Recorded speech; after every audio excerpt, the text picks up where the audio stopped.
केलं आम्ही. जादा तास घेतले प्रसंगी तुम्हाला मारलं पण तुम्हाला मी सांगतो वेळ कसा जातो, सुंदर जातो.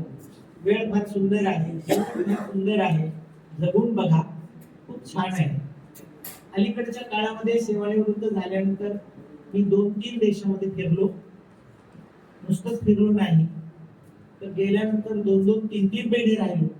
खूप सुंदर जग आहे.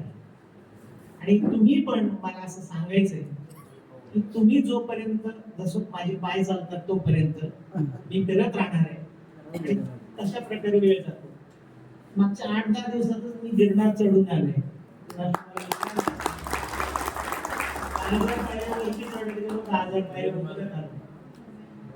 तसा बघा मी आणि वाचतो.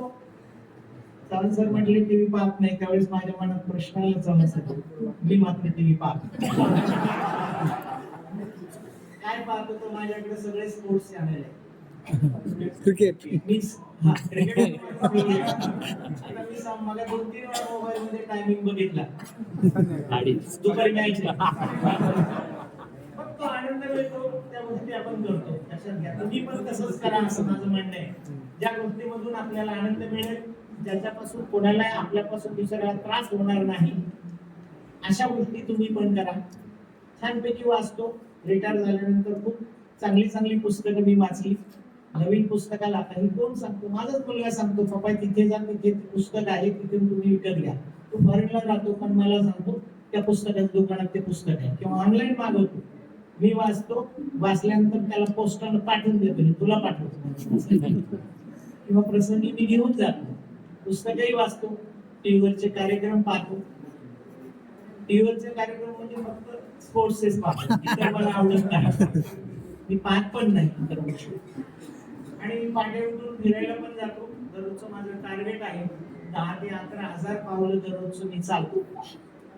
मग या मुलाला मग हेच सांगायचं होतं मला की बाबा माझी दिनचर्या अशी. आणि मग फक्त तोंडावर कंट्रोल आहे. कुठेही काही एक्स्ट्रा खाण्याच्या भानगडीत पडत नाही. चहा तुम्ही कधी चहा कॉफी पितच नाही, त्याच्यामुळे काही प्रश्नच नाही. आणि निरोगी आयुष्य जगायचं असेल तर मित्रांनो तुम्ही पण चव्हाण सरांसारखं व्रतच करा. मी चव्हाण सरांना म्हटलं, चव्हाण सर गडबड होते, तुम्ही उभे राहा, तुम्ही उभे राहा, तुम्ही बोलायला सुरुवात करा. सर तुम्ही उभे राहा, बघा सगळे शांत. आता हे कसं आमचा सहवास. आणि म्हणून मला असं म्हणायचं की तुम्हाला पण असा सहवास असला पाहिजे. मी 1975 साली 10वीला होतो. आमचं गेट टुगेदर होते, लक्षात ठेवा. पहिलं गेट टुगेदर आमचं पहिलं सारसबागेमध्ये झालं. 5 वर्षापूर्वी आम्ही जे जमलेले आमचे त्यावेळेचे 75 सालच्या बॅचचे विद्यार्थी होते, ते आम्ही सगळे सारसबागेला जमलो. आणि त्याच्यानंतर असं 1-2 वर्षांना मी जमलो. परवाच मी नगरला माझ्या कामानिमित्त गेलो होतो. जेवढे माझे नगरमधले मित्र आहेत त्या सगळ्यांना फोन केले, मी नगरला येतोय, काम झाल्यानंतर फोन करू, आपण या ठिकाणी भेटू. माझं काम फक्त 20 मिनिटाचं आहे, म्हटलं आपण भेटू. नगरमध्ये असणारे 5 पैकी 4 मित्र आम्ही एकत्र राहतो. सर्व रिटायर, म्हणजे काही कोणाला काम नाही, काय नाही. भेटलो, एकत्र आलो, बसलो, बोललो, आपापल्या घरी निघून गेलो.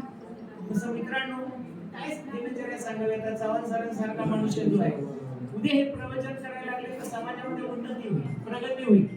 म्हणून मला चव्हाण सरांना मला जे आठवलं त्या प्रश्नाचं उत्तर द्यायचं, मला सुचवायचं होतं चव्हाण सरांना, चव्हाण सर तुम्ही काहीतरी उपक्रम सुरू करा. अलीकडं मी काही करत नाही, तुम्हाला मी सांगितलं. मी सध्या खराडी बायपासला राहतो आणि तिथं आमची पारशर सहकारी गृहरचना संस्था आहे. 110 प्लॉटची संस्था आहे. 10 प्लॉट आहे, फ्लॅट नाही, प्लॉट आहे. आणि सर्वांच्या आग्रहास्तव मी या संस्थेचा सचिव म्हणून काम करतो. त्याच्यासाठी स्वतंत्र